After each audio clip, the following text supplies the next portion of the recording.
Was I wrong for secretly installing surveillance cameras in my own home, not because I feared an intruder, but because I heard a shocking rumor about my own son, something I desperately hoped wasn't true, and needed to watch him to prove it was a lie?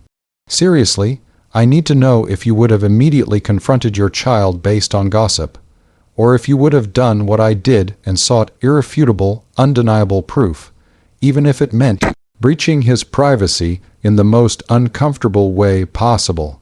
This isn't just a story about a breach of trust. It's about a father who refused to believe his son was capable of cold, calculated cruelty, only to find the truth playing out right before his eyes, on a tiny monitor.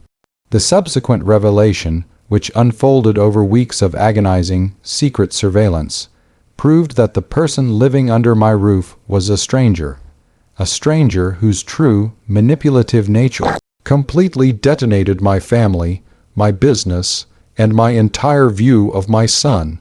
Tell me if you would have done the same thing, because the terrifying consequences that followed my decision to watch him ultimately saved my life and my legacy. Let me take you back to the beginning, to the world where doubt became surveillance. My name is Alan. I'm 58, and I run a successful, decades-old family hardware distribution business. I'm a self-made man who values honesty, hard work, and above all, family loyalty. My son, 22-year-old Marcus, was slated to take over the company when I retired. He was everything I thought a son should be: smart, ambitious, and seemingly dedicated to the business. He lived at home with me, a large, comfortable house, while finishing up his business degree online and starting to learn the ropes at the firm. I had immense faith in him. My wife passed away 5 years ago, so Marcus and I had a very tight, if often focused on the business, relationship. I saw him as my direct successor, my heir, and my best friend.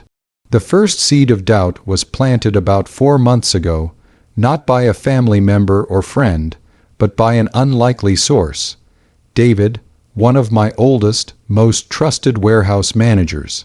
David is a quiet man, totally dedicated, and not prone to gossip. He pulled me aside one day, his hands twisting his hat nervously, and asked to speak in confidence. What he told me was simple but devastating. David said he'd been seeing Marcus behaving strangely around the inventory. He wasn't stealing anything visibly, but David noticed Marcus was frequently in the warehouse after hours, always near the high-value specialty tools section, and always checking the security camera blind spots. David then told me the really strange part. He claimed he'd overheard Marcus on a phone call, not sounding like himself, discussing moving the asset and clearing the paper trail with someone David didn't recognize. The voice on the phone was described as slick, older, and professional. David was terrified of confronting Marcus directly, given his position as the boss's son, but he felt obligated to warn me. I immediately dismissed it. Marcus, my Marcus, no way. David was mistaken. He was paranoid. Marcus was just learning the business. But the seed was planted. I couldn't shake it. David's demeanor was too sincere, too frightened. I started watching Marcus, not with cameras yet, but with my own eyes. I noticed small things. Marcus was suddenly very private about his phone calls, often walking out of the room to talk. He was meticulous about cleaning his desk, almost obsessively so, erasing any trace of what he was working on. He started bringing home large, expensive name-brand toolboxes, not from our distribution stock, but from a competitor, which was highly unusual.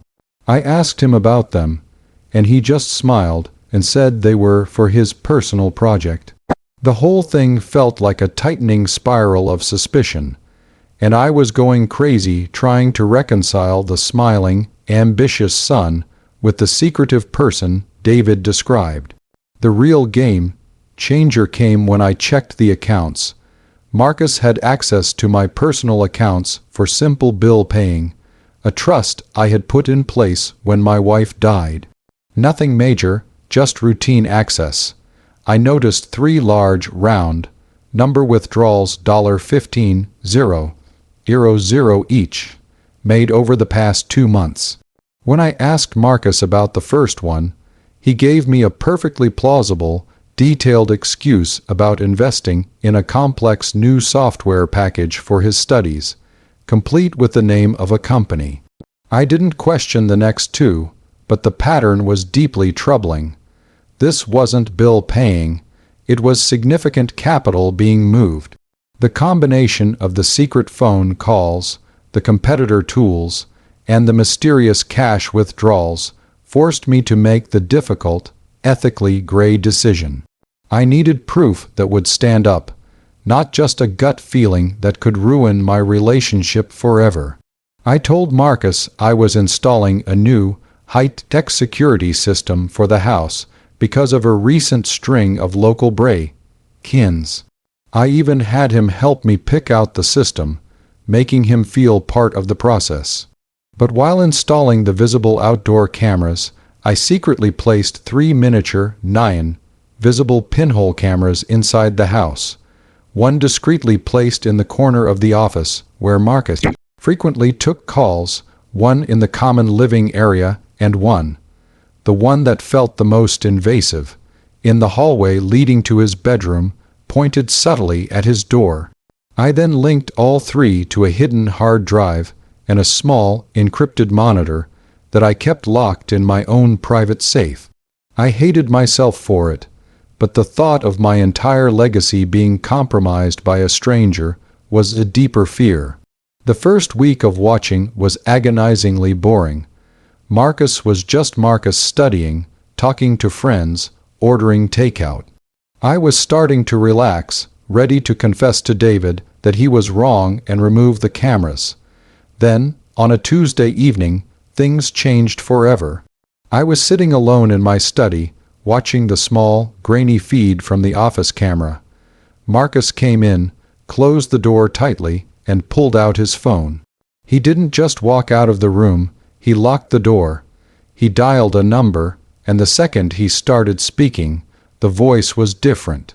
Gone was the amiable, slightly deferential tone he used with me. This voice was hard, cold, and utterly contemptuous. He spoke to the person on the other end with shocking familiarity, referring to them as the banker or the client. And then I heard the line that made my blood run cold. ***, the old man is totally clueless. He thinks I'm his great successor. We're on schedule to clear out the hive, Al.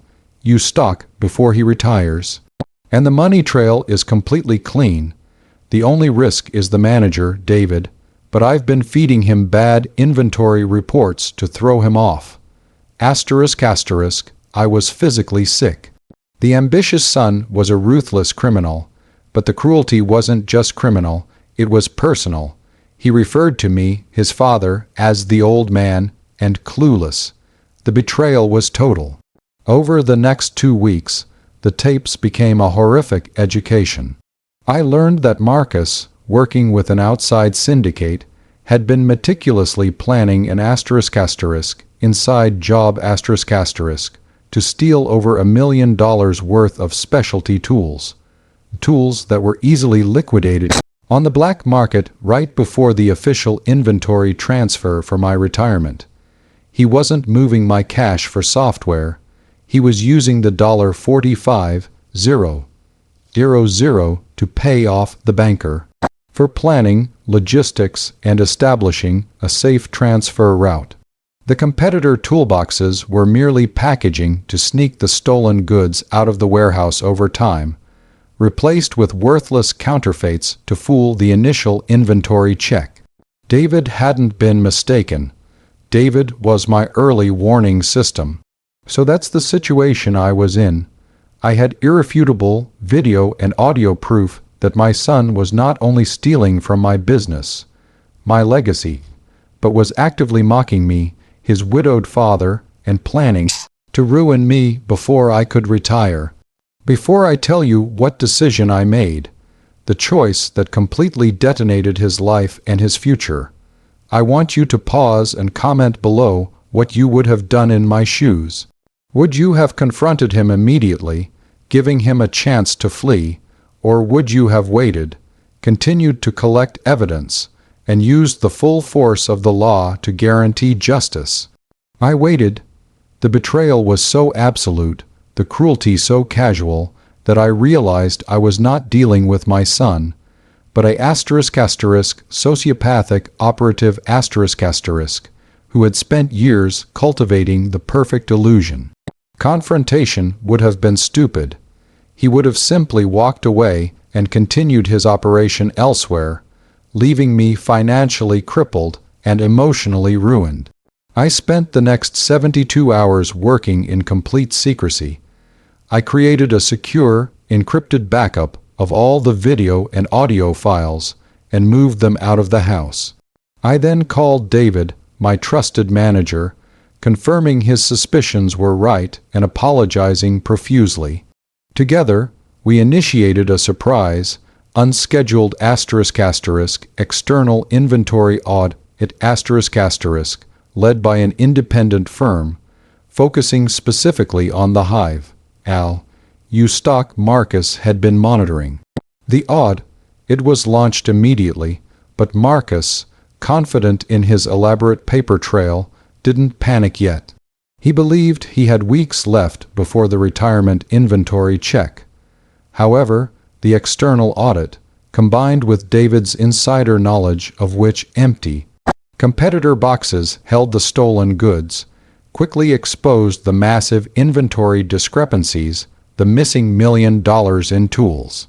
With the discrepancies confirmed, I presented the video and audio evidence, the recordings of Marcus referring to me as the old man, and detailing the plan, to the police and my corporate lawyers. The evidence was irrefutable: conspiracy to commit grand larceny, wire fraud, and conspiracy to commit business fraud. The fallout was instant and catastrophic for Marcus. The police arrived at the house not quietly, but with a warrant, and arrested Marcus right there in the living room, the very place he had plotted his betrayal. The irony was devastating. He looked at me, not with remorse, but with pure, cold hatred and utter astonishment that his clueless old man had engineered his downfall. He tried to claim entrapment, but the video of him detailing the plot and the bank records linked to the banker secured his fate. The entire syndicate was quickly rounded up. The consequence was total. Marcus was denied bail, facing serious federal charges. His promising future was incinerated. He lost his inheritance, his education, and his freedom. The trust fund I had established was immediately sealed and redirected to cover the losses, and to David, my loyal manager, who had risked his job to warn me. I ensured Marcus was prosecuted to the absolute fullest extent of the law. I didn't want him to simply walk away. I wanted the consequences of his betrayal to be absolute. David was promoted and given a significant bonus. I eventually sold the business, too emotionally drained to continue, but I retired wealthy and financially intact, my legacy protected. I lost a son that day, but I saved my life, my business, and my sanity from a predator who had worn his face. The surveillance was an ugly, necessary evil. The cold, casual disrespect in his voice calling me the old man made the subsequent legal action easy. He didn't just steal money. He murdered the trust of his father and treated my love as a weakness to be exploited. So, tell me, was I wrong to use secrecy and surveillance to catch my son in the act, instead of confronting him directly and potentially letting him escape justice? Was my decision to prioritize justice and my company's survival over a desperate, final attempt at a father Son talk the right one. Let me know your final, honest thoughts in the comments below. Like this video if you believe in absolute, calculated justice. Subscribe to the channel for more shocking, true stories of betrayal and corporate crime, and share your final thoughts on this whole unbelievable mess in the comments section. I'll see you all in the next story.